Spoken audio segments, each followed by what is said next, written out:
বৃষ্টি শুরু হয়েছে। বর্ষার প্রথম দিন।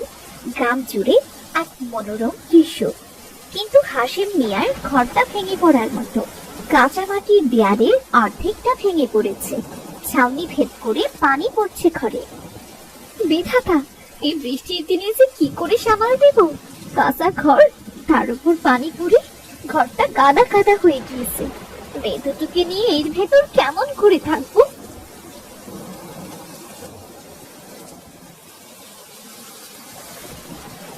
গিন্নি, আমাদের কিছু একটা করতে হবে, এভাবে তো আর চলে না।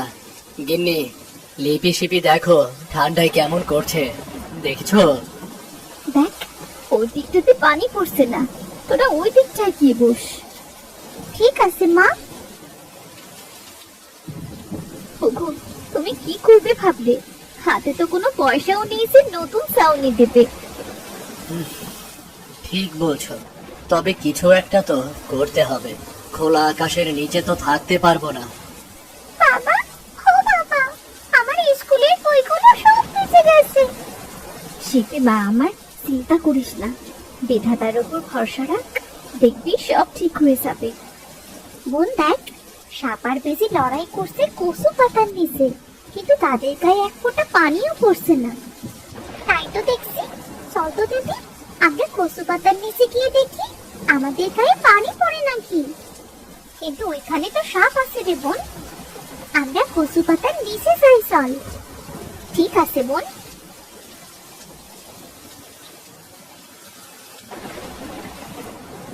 এ কি, তোরা ওখানে কি করছিস? ভিজে গেলে ঠান্ডা লাগবে তো। মা বাবা, দেখো, কচু পাতার নিচে দাঁড়ালে আমাদের গায়ে পানি পড়ছে না। কচু পাতার নিচে থাকলে কি পানি পড়ে গায়ে?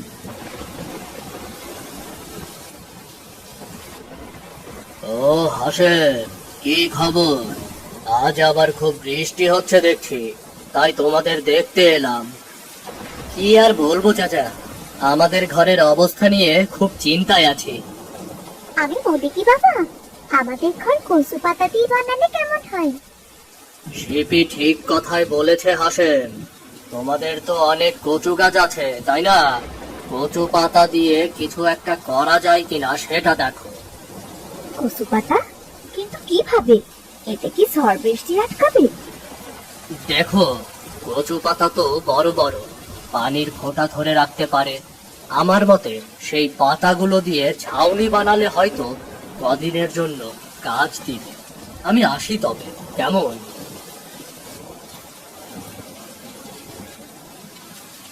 ওগো চলো, আমরা আমাদের কাজ শুরু করি। আমরাও তোমাদের সাহায্য করব মা।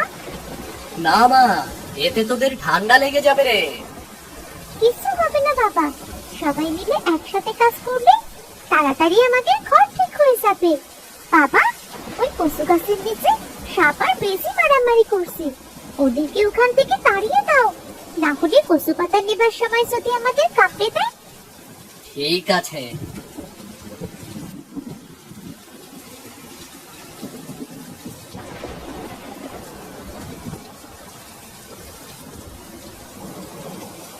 হাসিম, ফাতেমা এবং লিপি আর শিপি মিলে তারা কচু পাতাগুলোকে একটা কাঠের ফ্রেমে সাজিয়ে বাঁধতে শুরু করে। বাবা, এই ছাউনিটা কি সত্যিই টিকবে? কচু পাতা তো খুবই নরম। দেখা যাক না মা, কচু পাতার ছাউনিটা টেকে কিনা। বিধাতা যা কপাল লিখে রেখেছে তাই তো হবে, তাই না? হয়তো আমাদের কচু পাতার ছাউনিটা বেশি দিন টিকবে না, কিন্তু এখন এই বৃষ্টির মধ্যে এইটুকুই তো ভরসা রে।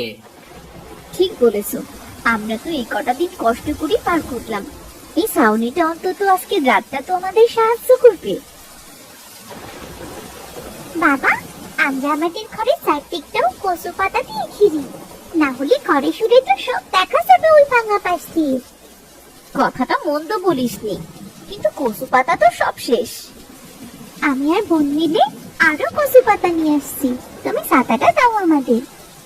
কোথায় পাবি এত কচু পাতা? জঙ্গলে জ্বালানি আনার সময় অনেক কচু পাতা দেখেছিলাম সেখানে। তোমরা ছাউনিটা ঠিক করতে লাগো, আমরা কচু পাতা নিয়ে আসি। এই বৃষ্টির মধ্যে তোদের জঙ্গলে যেতে হবে না।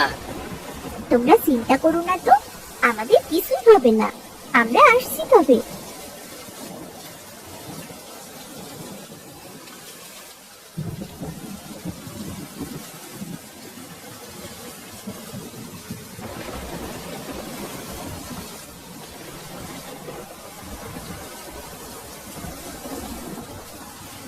বোন দেখ, এখানে কত কচু পাতা। চল আমরা এখান থেকে কচু পাতা নিয়ে বাড়ি ফিরি। ঠিক আছে দিদি।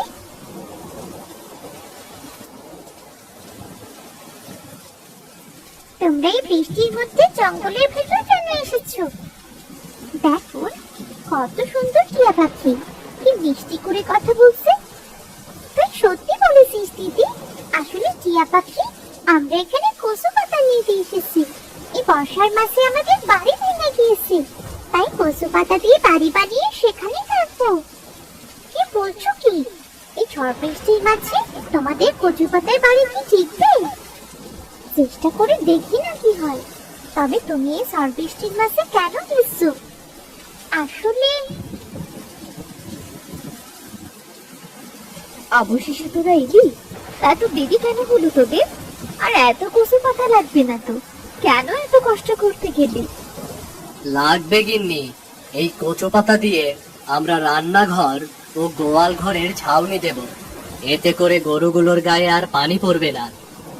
আমাদের পুরো বাড়িটাই তো কচু পাতার হয়ে যাবে, দেখতে খুব সুন্দর লাগবে বলো।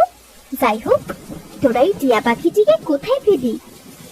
জঙ্গলে পেয়েছি মা, ও ডানা ভেঙে গিয়েছে, তাই আমাদের সাথে করে নিয়ে এসেছি। এখন থেকে যতদিন না বর্ষা কম হচ্ছে আর ওর ডানাটা ঠিক হচ্ছে, ততদিন এই মিষ্টি টিয়া পাখিটা আমাদের সাথে কচু পাতার বাড়িতেই থাকবে। ঠিক আছে, এখন গোসল সেরে ঘরে উঠ। ঘরে ছাউনি দেওয়া শেষ, আর পানি পড়ছে না। বাকি কাজ তোর বাবা আর আমি করে নেব। ঠিক আছে মা।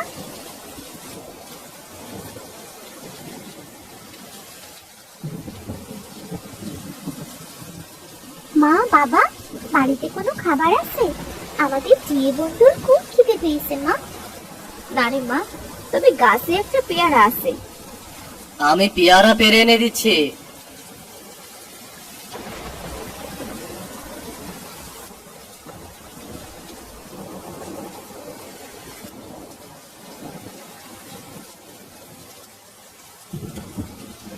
বাহ, পেয়ারাটা তো খুব মিষ্টি, ঠিকই কচু পাতার বাড়ির মতো। তোমাদের কচু পাতার বাড়িটা খুব সুন্দর হয়েছে দেখতে। তুমি ঠিক বলেছো টিয়া পাখি। দেখো কেমন ঝড় হচ্ছে, কি জানি ঝড় বৃষ্টি থেকে ঘরখানি টেকে কিনা। টিয়া বন্ধু, ওই দেখো না, কবুতরগুলো বৃষ্টির পানিতে কেমন ভিজতে ভিজতে আমাদের কচু পাতার গোয়াল ঘরের ভিতর গিয়েছে। তোমাদের কচু পাতার বাড়ির জন্য কবুতরগুলো শান্তিতে আছে। পশু পাখিরা কত কষ্ট করে বাঁচে, বর্ষার দিনে তাদেরও তো আমাদের মতোই কষ্ট হয়। যাই হোক, সন্ধে হতে চলল, আমাকে তো রান্নাও করতে হবে, কিন্তু বাড়িতে তো কোনো তরকারিও নেই। আজ কচু পাতায় রান্না করব। কচু পাতার বাড়িতে কচু পাতার সব রান্না হবে। মা, আমি আর দিদি তোমার সাহায্য করছি। চলো, তোমাদের দেখে খুব খারাপ লাগছে, দেখবে বিধাতা একদিন সব ঠিক করে দিবেন, তোমাদের সব কষ্ট চলে যাবে। দোয়া করো টিয়া পাখি। আচ্ছা গিন্নি, তোমরা রান্না করো, আমি সবজির জমিটা দেখে আসি। কি জানি সবজির কি অবস্থা, এখন ঝড়টা আগের তুলনায় কম হচ্ছে। ঠিক আছে, যাও, তবে তাড়াতাড়ি চলে এসো। দেখতেই তো পাচ্ছ আকাশের কি অবস্থা। ঠিক আছে।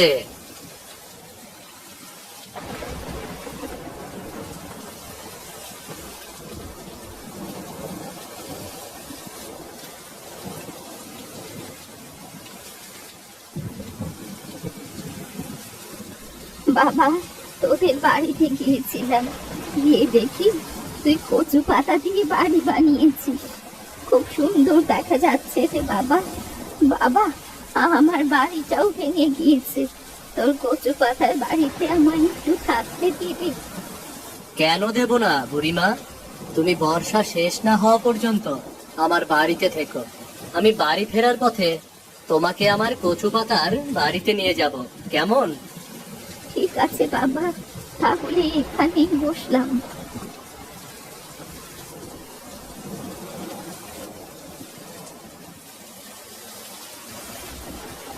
হে বিধাতা, এ কেমন পরীক্ষা তোমার? আর কত কষ্ট দেবে আমাকে? বাড়িতে কোনো তরকারি নেই, জমির সব সবজি নষ্ট হয়ে গিয়েছে, কি করব আমি?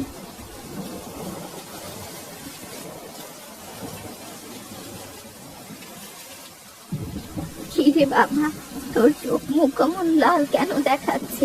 মনে হচ্ছে কাঁদছিস। আসলে বুড়িমা, মাঠে গিয়ে দেখি আমার জমির সব সবজি নষ্ট হয়ে গিয়েছে। বাড়িতে রান্না করার মতো কোনো সবজিই নেই। তোমাদের বৌমা কচু পাতার শাক রান্না করেছে শুধু। তরকারি যে কিনবো সে টাকাও নেই আমার কাছে। তুমি তো সব জানো, আজ কতদিন একটানা বৃষ্টি হচ্ছে, এজন্য কোনো কাজই করতে পারিনি। কাঁদিস না বাবা, আমার পুকুর পাড়ে কিছু বেগুন, পটল, পুঁই শাক আর করলা গাছ লাগানো আছে। তাতে অনেক বড় বড় পটল, বেগুন আর করলা ধরেছে। চল, ওগুলো তোকে তুলে দিচ্ছি। তুমি আমার কচু পাতার বাড়িতে থাকবে, তার বিনিময়ে আমি এগুলো নেব? তা হয় না বুড়িমা। আরে বোকা, তুই এখন এগুলো নিয়ে যা, পরে আমার টাকা শোধ করে দিস। ঠিক আছে বুড়িমা। আর লাগবে না বুড়িমা, এবার তুমি আমার বাড়িতে চলো দেখি, জলদি চলো।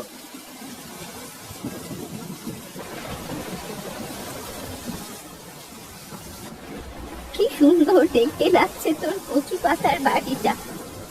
আরে বুড়ি মাঝে, এটা ঠিক, কচু পাতার বাড়ি দেখতেই ভালো লাগছে, কিন্তু এই বাড়ি টিকবে কিনা কে জানে। ভয় পেও না, বিধাতার আশীর্বাদে তোমাদের বাড়ির কোনো ক্ষতি হবে না। টিয়া পাখি ঠিক কথাই বলেছে বৌমা, আমার বাড়িটা হচ্ছে ভেঙে গিয়েছে। তুমি হয়তো জানো আমার দুকুলে কেউ নেই, তাই তোমাদের বাড়িতে থাকতে এলাম। এটা তো বেশ ভালো কথা বুড়িমা, তবে আপনি ঘরের ভেতর যেয়ে বসুন, দেখুন আবার ঝড় উঠতে শুরু করেছে। ঠিক আছে। হে আল্লাহ, অন্তত এই রাতটা যেন পার করতে পারে এই ছাউনিটা। ওগো, তুমি এত ভেবো না তো, আমরা যেভাবে কষ্ট করছি তাতে আল্লাহ নিশ্চয়ই আমাদের শেষ আশ্রয়টুকু ফিরে নেবে না। হাসেম, তুই চিন্তা করিস না বাবা, এই ঝড়ে যখন তোর কচু পাতার বাড়ির কোনো ক্ষতি হয়নি, তখন এইটা আর নষ্ট হবে না। বুড়িমা ঠিক বলেছে। আচ্ছা, আমার ঘুম পাচ্ছে, আমি নেটিয়া সেটি করে নিয়ে ঘুমোলাম। ঠিক আছে টিয়া বন্ধু, আমাদেরও খাওয়া শেষ, চলো আমরাও ঘুমোবো। বাড়ির সবাই খাওয়া শেষ করে যে যার ঘরে ঘুমোতে চলে যায়। কচু পাতার ছাউনির উপর পড়া বৃষ্টির শব্দ শুনতে শুনতে তারা ঘুমিয়ে পড়ে। এভাবে আরো ৩-৪ দিন কেটে যায়। বৃষ্টি পড়া অনেকটাই কমে যায়। লিপি আর শিপির যত্নে টিয়া পাখিও সুস্থ হয়ে ওঠে। আজ বৃষ্টি কমে গেছে। হাসেম বাবা, আমি তবে আজ বাড়ি ফিরে যাই। তুই আমার একটা কথা রাখবি বাবা? কি কথা বুড়িমা? আমি কচু পাতার জোগাড় করে রাখবো, তুই আমায় একটা কচু পাতার বাড়ি বানিয়ে দিস। আমি তোকে টাকা দিয়ে দেবো বাবা। তোর কচু পাতার বাড়িতে আমি অনেক শান্তি পেয়েছি, তাই আমি চাই আমারও তোর মতো একটা কচু পাতার বাড়ি বানাতে। এত করে যখন বলছো, তখন কি আর করা? আমি কি তোমার কথা ফেলতে পারি? আমি তবে বাড়ি গিয়ে কচু পাতা জোগাড় করতে লাগি।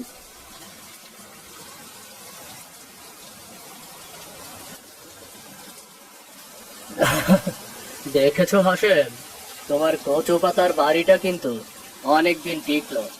মনে হয় না সহজে এটা নষ্ট হবে।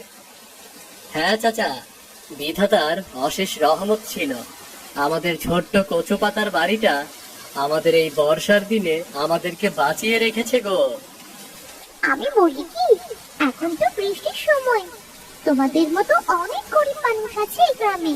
হাসেম, তুমি সবাইকে কচু পাতায় বাড়ি বানিয়ে দিও, এতে গরিব মানুষেরা বৃষ্টির পানি থেকে রেহাই পাবে, আর তুমি যে টাকা পাবে তাতে তোমার অভাব দূর হবে। টিয়া পাখি কিন্তু বুদ্ধিটা খারাপ যায়নি। যাই হোক, আমি তাহলে আসি, মাঠে কাজ আছে অনেক। বাবা, আমাদের টিয়া বন্ধুর বুদ্ধিটাও অনেক ভালো, কিন্তু গ্রামের সব গরিব মানুষ যদি বর্ষায় কচু পাতার বাড়ি বানায়, এতে তো অনেক কচু পাতা লাগবে। এত কচু পাতা পাবো কোথায়? তোমরা আমার জন্য অনেক করেছো, তাই আমি তোমাদের একটা উপহার দিচ্ছি। এই পালকটা রাখো, এটা জাদু পালক। এই পালকের কাছে তুমি যত কচু পাতা চাইবে, এই জাদুর পালক তোমায় তত কচু পাতা দেবে। সত্যি বলছো তুমি? হ্যাঁ, সত্যি বলছি। তবে মনে রাখবে, লোভে পড়ে কারো কাছ থেকে চোর করে বেশি টাকা চাইবে না, তাহলে পালকের জাদু শেষ হয়ে যাবে। কচু পাতার ঘর তৈরি করার পর তোমাকে সে যত টাকা বকশিশ দেবে, তুমি তাতেই খুশি থাকবে। এই জাদুর পালক থেকে যে কচু পাতা নিয়ে তুমি বাড়ি তৈরি করবে, তা সহজে নষ্ট হবে না, আর ঝড় বৃষ্টিতেও ভাঙবে না। তুমি যা বলছো তাই হবে টিয়া পাখি। ভালো থেকো। বর্ষার দিনে সকল গরিব মানুষ কচু পাতার বাড়িতে শান্তিতে থাকুক। আমি আসি তবে। তুমি চলে যাবে টিয়া বন্ধু? হ্যাঁ, মন খারাপ করো না, আমার যাবার সময় হয়ে গিয়েছে। তবে মাঝে মাঝে আমি তোমাদের সাথে এসে দেখা করে যাব। আসি তবে। টিয়া পাখি সবার কাছ থেকে বিদায় নিয়ে চলে যায়। হাসিম বুড়ির বাড়িতে যায় কচু পাতার বাড়ি তৈরি করতে। বাবা রে, আমি তো কচু পাতা পেলাম না, তাহলে কি আমার বাড়ি বানানো হবে না? কচু পাতার বাড়ি বানাতে বর্ষার দিনগুলোতে নিশ্চিন্তে থাকতে পারতাম। চিন্তা নেই বুড়িমা, আমি কচু পাতা আনছি। তোকে অনেক অনেক ধন্যবাদ কচু পাতা এনে দেবার জন্যে, না হলে কেমন করে বর্ষায় দিন কাটাতাম কে জানে। বুড়িমা, আমি তাহলে বাড়ি বানানো শুরু করি। এই বলে হাসিম কচু পাতা দিয়ে বাড়ি বানাতে শুরু করে। আর এই খবর পুরো গ্রামে ছড়িয়ে পড়ে। বর্ষার হাত থেকে বাঁচতে গ্রামের গরিবরা সবাই হাসিমের কাছ থেকে কচু পাতার বাড়ি তৈরি করতে শুরু করে। এতে হাসিমের সকল অভাব দূর হয়ে যায়। আস্তে আস্তে হাসিমের উন্নতি হতে শুরু করে।